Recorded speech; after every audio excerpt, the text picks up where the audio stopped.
За өдрийн дүргийа. Чуулган дээр асуусан асуултаа би илүү дахиад наривчлаад бас асуучаа гэж бодож байна. Доктортой хөдөө аж ахуйн тухай асуудлыг бас хөндөд байгаа.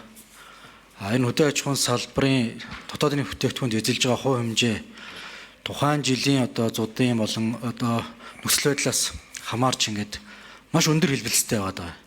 Сүүлийн 5 жилээр ингээ авахд бол үндсэндээ хасах 5.5 руугаа хүртэл унаад ингээд сүүлийн жилүүдэд бараг 20-30% руугаа өсөж орж ирж байгаа. Тэгээ ойролцоогоор дотоодын бүтээгдэхүүнд эзлэх хувь хэмжээ бол хөдөө аж ахуйн салбарын хувьд бол 10 орчим хувь руу үндсэндээ бол орж ирж байна. Тэгэхээр ирэх 27, 28, 29 онд ер нь бид яг энэ хөдөө аж ахуйн салбарыг доктортой байна гэж үзээд байна уу? Эсвэл үндсэндээ энэ хэлбэлцлийг үндсэндээ яаж нарийн тооцдгийм бэ? Тэр нь цаашдаа үндсэндээ энэ салбарын эдийн засгт үзүүлэхийн нөлөөллийг доктортой байлгах тал дээр бас ямар шүү саналуудтай байна вэ гэсэн ийм агуулгыг үндсэндээ асуугаад байгаа юм л да. Тэгэхээр яг олон улсын байгууллагууд бас янз янзын байдлаар бид бүхэнд бол үндсэндээ зөвлөгөөнүүдийг бас өгөөд байгаа. Энэ салбарын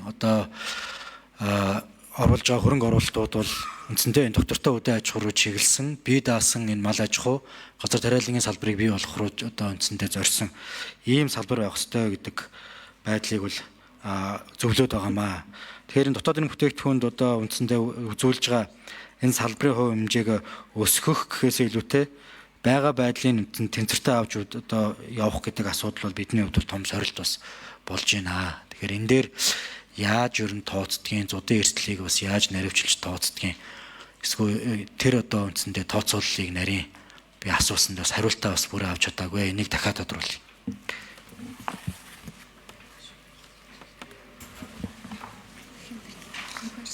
За инквест хариулъя.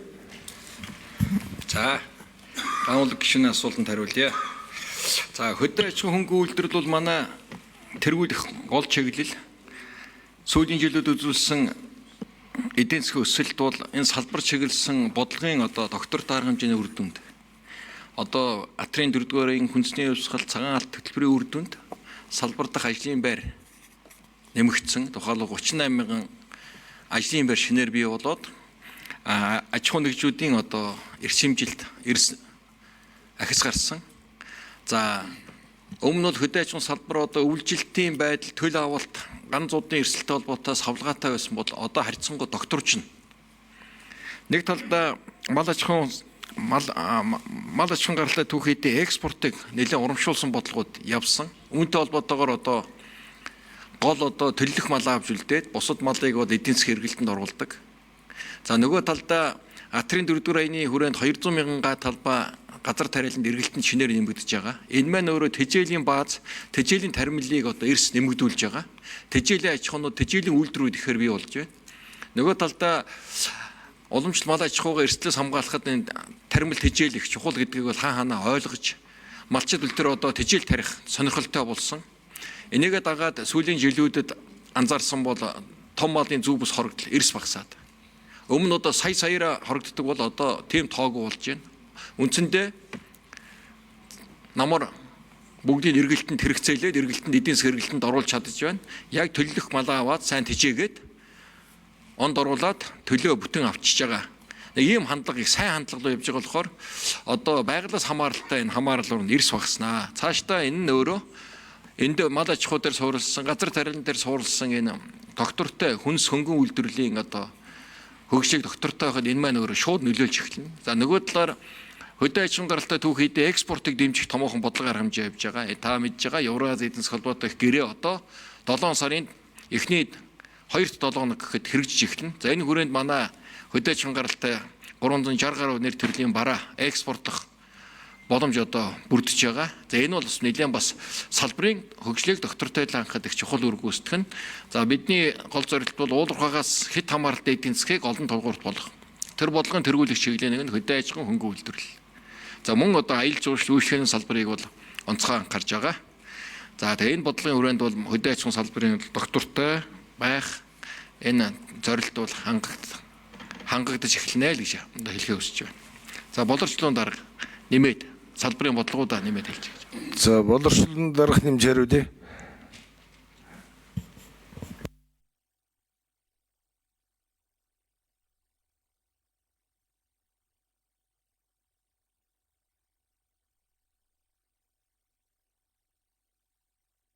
9 номер микрофон. Хүнс хөдөөж хүн үйлдвэрийн яамны бодлого төлөлтийн газрын дараа боловсролын анги хүлэгчийн асуултанд нэмэлт хариулт өгье. Тэгэхээр сая инквайри сайдын эслэн дээр нэмээд хэлэхэд бол ер нь алсын араа урт хугацааны 20-50 урт хугацааны бодлогын бичиг баримтад энэ доктортой хөж аж ахуйг одоо бий болгоно гэж том зорилтыг бол дэвшүүлсэн. За энэ хүрээндээ үед энэ дунд хугацааны бодлогын бичиг баримтуудад энэ ажлуудаа бас салбарлаад тусгаад хэрэгжүүлээд явж байгаа. За дээрэс нь нэмж идэхэд бол энэ малын эрүүл мэнд, малаа чун гаралтай бүтээгдэхүүний экспорт гэдэг бол хамгийн чухал асуудал байгаа. Тэгэхээр бид нар бол энэ малын эрүүл мэндийг хамгаалах чиглэлд бас онцгой анхаарч байж бид нар энэ доктортой хөж аж ахуйг бий болгох энэ чиглэлийг бас авч явуулах ийм чиглэл байгаа. Тийм учраас бид нар малын халдварт болон гоцоо халдварт өвчнөөс Монгол малыг эрүүл байлгах энэ хүрээндээ бид нар биокомбинатыг одоо бүрэн шинжилж дотоодын вакцины үйлдвэрлэлээ нэмэгдүүлж 9 номер гүцээж яриулъя. биокомбинатыг одоо бүрэн шинжилснээр дотооддоо вакцины үйлдвэрлэлээ явуулж за түүнчлэн одоо Монгол малыг эрүүл байлгаж бид нэр хөдөө аж ахуйн гаралтай бүтээгдэхүүний экспортыг, махны экспортыг нэмэгдүүлэх юм боломж үүсэн. За нөгөө талдаа бол малаа аж ахуйн гаралтай бүтээгдэхүүнээс гарч байгаа түүхий бүтээгдэхүүн болгоныг одоо үн цэнтэй байлгах үзнээс арь ширний үйлдвэрүүд тухайлах юм бол баруун бүсэд ховдын үйлдвэр технологийн паркийг ашиглалтанд оруулж за дээрэс нь нэмэлтийн үйлдвэр технологийн паркийг одоо ашиглалтанд оруулснаар бол малын гаралтай түүх бүтээгдэхүүний одоо үн цэнийг нэмэгдүүлэх энэ ажлуудыг бас зохион байгуулснаар энэ зорилтыг бас тодорхой хэмжээнд хангахад нөлөөлнө гэж үзэж байгаа. Хангалттай гишүүн тодруулъя. Яг нарийн яг тодорхой хариулт авч чадахгүй л байгаа шинжилгээ байна. Ер нь эх 3 жилд ер нь 100 болохгүй гэдгийг яг тооцоолох боломжууд бас байгаа бах. Өмнөх одоо үндсэндээ олон жилийн дата мэдээллүүдийг үндсэндээ одоо судалж гад. За тэгээд энийгээ бид нэр өөрчлөн мэддэг хариу арга хэмжээ авах одоо тактик юмнуудаа боловсруулдаг. За энэ одоо үндсэндээ эрх хэрэгчлүүдийн төсөөллүүд дээр энийгээ бас одоо доктортой яг ямар байдлаар нь одоо байдгийг ингээд тусгаж явах ийм одоо агуулгыг асуухаар яг нөгөө хөтөлбөр бусад хэрэгжүүлж байгаа арга хэмжээнүүдэл ингээд яриад байна л да. Ер нь бидний цаг уурын нөхцөл байдлыг бол хязгаарлаж зохион байгуулахад хэцүү шүү дээ. Тэгээ хариу арга хэмжээ яаж дасан зохицох вэ гэдэг тухай л үндсэндээ ярих хэрэгтэй. Сүүлийн жилүүдэд бол үндсэндээ энэ байгалийн энэ одоо гамшигт үзэгдлүүдийн тоо улам ойртож байна. 5-10 жилээр үндсэндээ одоо хэмжигдэж байна. Энийг нарийн тооцоолж чадахгүй байна. Бид нар таамаглаж чадахгүй байна. Энийг яаж тооцоолж байна гэдэг тухай би асуугаад байгаа байхгүй.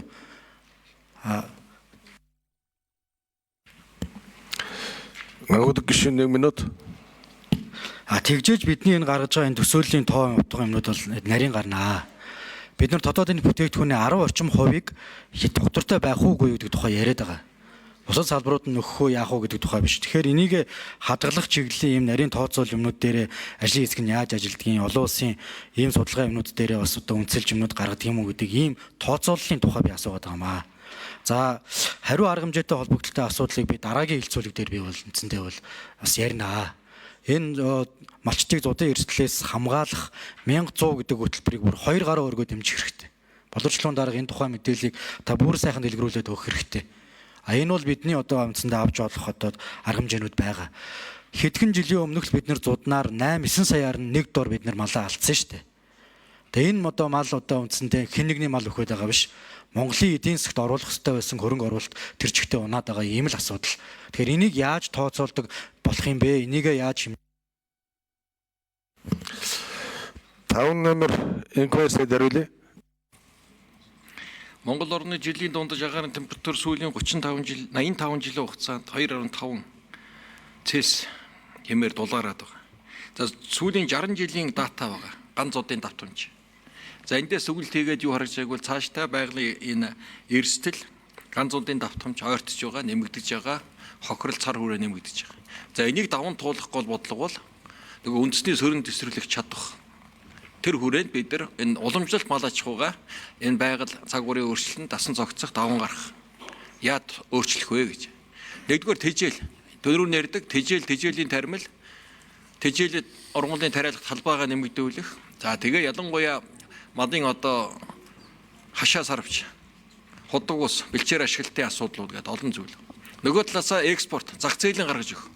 Экспортод хөдөө аж ахуйн бүтээгдэхүүн чин идэвхтэй харилцснаар Нөгөө талдаа нөгөө мал аж ахуй салбарт ажиллаж байгаа улсуудын маань орлого баталгаажиж байна. Орлогоо дагаад өөртөө нэг хөрөнгө оруулах хийх чадвархан дээшилж байна. За энэ нь өөрөө энэ хөдөө аж ахуйн салбарыг доктортой болгох, дээрээс нь энэ хөнгөн хүнсний үйлдвэрээ түүхий дээр хангах гол суур болж байгаа. Тэгэхээр энэ цаг агаар нь бол аюултай гамш сүсгэлийг урьдчилан мэдээлэх энэ мэдээллийн систем энэ чиглэлийн хөрөнгө оруулалт бол Монгол улсын хэмжээнд бол нэлээд өндөр түвшин хангалттай зарлан мэдээлэх, түгээх, гамштай тэмцэх, авраг хамгаалах гэд олон арга хэмжээнүүд бол төлөвлөгдөөд, төсөвлөгдөөд бодлогын хэмжээнүүд бол авагдаад явж байгаа.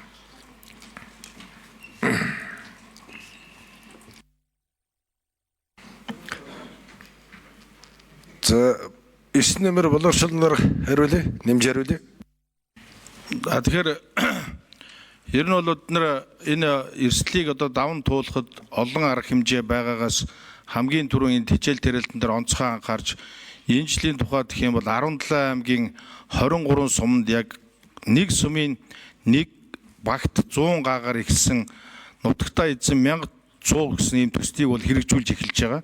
За ингэж одоо тармилт хичээлийн ашиг тус үн цэнийг мэдрүүлж одоо малчтад ойлгуулж энийг улмаар одоо улсын хэмжээнд 1000 багт 100 гагаарын хичээл тариалтыг өргөжүүлж явах энэ төслийг эхлүүлж байгаа.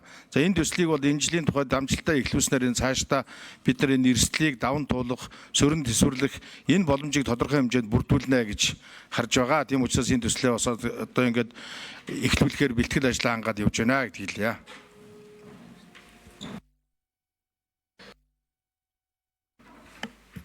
Мандахай гишүүний